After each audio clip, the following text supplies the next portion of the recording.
कारण धंद्याचं कमी नाही आज, खूप बिझनेस आहे. परंतु तुमच्याकडे चांगली माणसं नसेल तर तुम्ही तो धंदा करू पण शकणार नाही.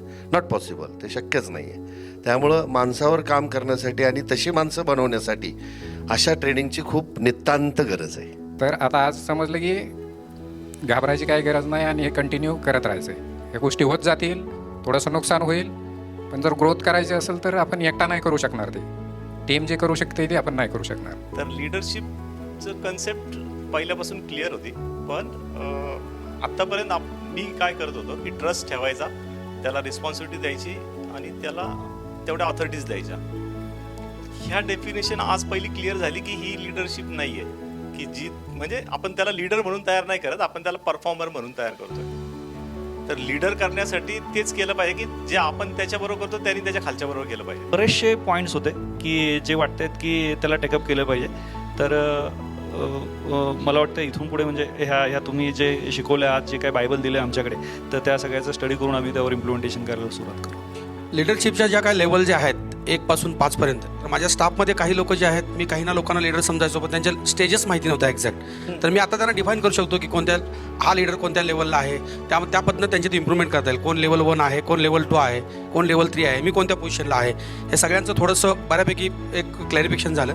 त्यानुसार मी थोडंसं त्या लोकांना त्यांच्या स्टेजेस चेंज करून मी लेवल 4 पर्यंत आरामात जाऊ शकतो आणि लोकांना ग्रो करू शकतो. जर आपल्याला अजून कंपनी मोठी करायची असेल तर ती लोकच करू शकतात, की आपण ॲज अ ओनर आपण नाही करू शकत. म्हणजे सेकंड लाईनलाच ग्रो केलं तरच ती कंपनी मोठी होईल. सिस्टम ते खूप चांगलं पॉवरफुल टूल होईल आणि लोकांना त्याचा चांगला यूज होईल.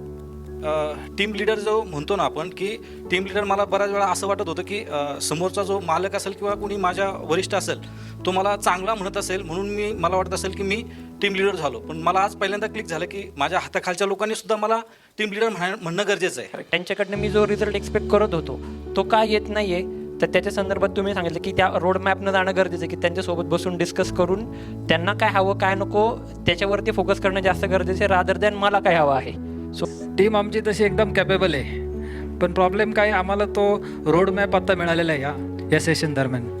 त्यामुळं आम्ही आता फ्युचरमध्ये हे सगळं इम्प्लिमेंट करून ऑर्गनायझेशन कशी स्ट्रॉंग होईल याचा विचार करणार आहोत. आपण ज्या गोष्टी दुसऱ्यांकडून एक्सपेक्ट करतो की हां ह्यानी केलंच पाहिजे, तर त्या गोष्टी आधी आपल्या स्वतःला पण आले पाहिजे, तरच आपण ते दुसऱ्याकडून एक्सपेक्ट करावं. मी स्टेज 4 चे लीडर तयार केले होते आणि त्या लीडरचा मला आजपर्यंत फायदा होतो. म्हणजे मी तिथे असो नसो माझे डेव्हलपमेंट किंवा डिस्पॅच प्रॉपरली होतोय. की आम्ही विचार करतो की चांगले लोक आमच्याकडे काय येत नाही, चांगले सेल्स पर्सन आम्ही सॅलरी पण जास्त द्यायला तयार आहे, पण माझी स्वतःची लेवल जेव्हा वरती जाईल तेव्हा ते लोक कुठं माझ्याकडे येतील.